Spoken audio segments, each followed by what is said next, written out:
Welcome to 91.2 FM radio Utkal. मु रोजालिन आपण मानक पाखक नहीं आसी एक सुंदर गप। आज आसंतु गोटे सुंदर गप मु आपन सुनेबी। निश्चिंत आपन से गपटी भल लागिवो।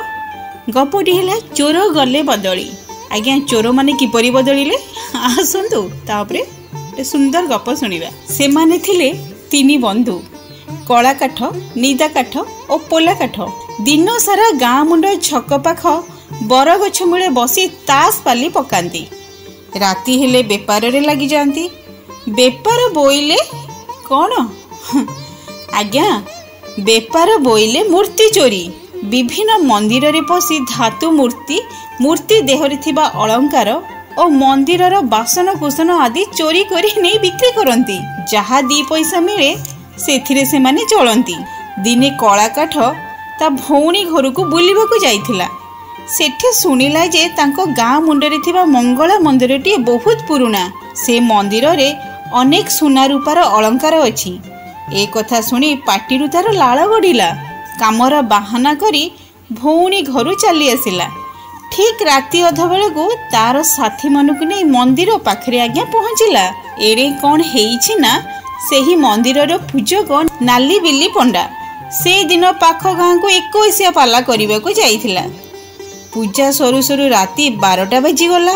सहजे आषाढ़ मास दिन सारा पाग मेघुआ थिला। हठात झिप झिप बरसा आरंभ हो गला।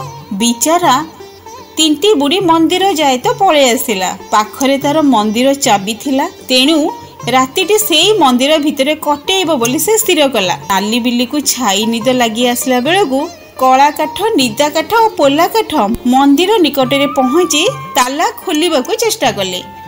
कबाटरे दुल दुल पहाड़ शुणी निद तार भांगी गला।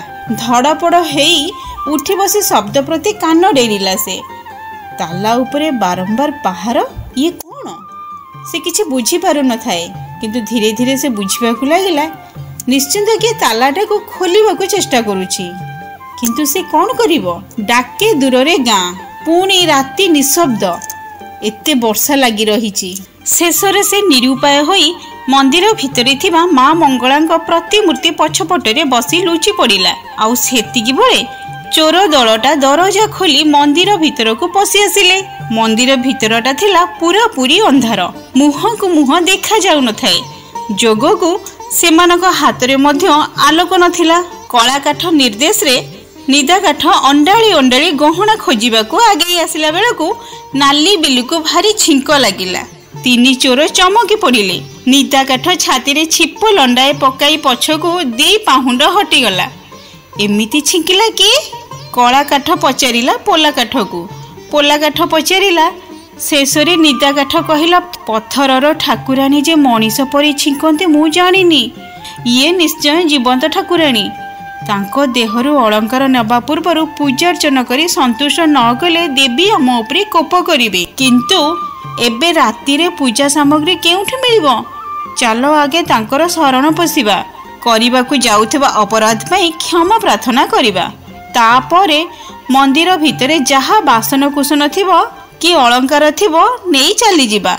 पोला काठ को प्रस्ताव देला। तापरे तिनी हे साष्टांग प्रणिपात कले। चोर मानक एपरि हाव भाव देखी नाली बिल्ली मनरे टिके साहस होई जाई थाए। से कौन कला ना चोर दल को चमकाई दबा उद्देश्य रे ठाकुराणी को देह को लागी डेरा होइथिबा बेतटा को आनी अंधार रे पहाड़टाए पकाइला। पहाड़टा जाई बाजिला पोला काठ पिठिरे। इलो मालो मल्ली कही से चमकी पड़िला। तार चित्कार शुणी कला काठ और निदा काठ धड़पड़ होई उठी बसिले। कला काठ पचारिला, किरे तोर कौन हैला? पचार ना भाई, शून्यरु पहाड़टाए आसी मो पिठिरे बाजिला। भाई जहा कहुच कर, मोर ए ठाकुराणी को जिनिस आउ दरकार नाई, मु जाउछि। एहा कही पोला काठ सेठारु चलीगला। पोला काठर कथा सत कि मिछ परीक्षा करिबा पई निदा काठ मूर्ति पाखकू 2 पाद आगे आसिला।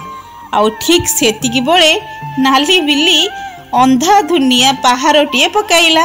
पहाड़टा जाई निदा काठर बेक संढारे बाजिला। बिचारा बापालो मल्ली कही अंधार रे पड़ी उठी मारिला डिया।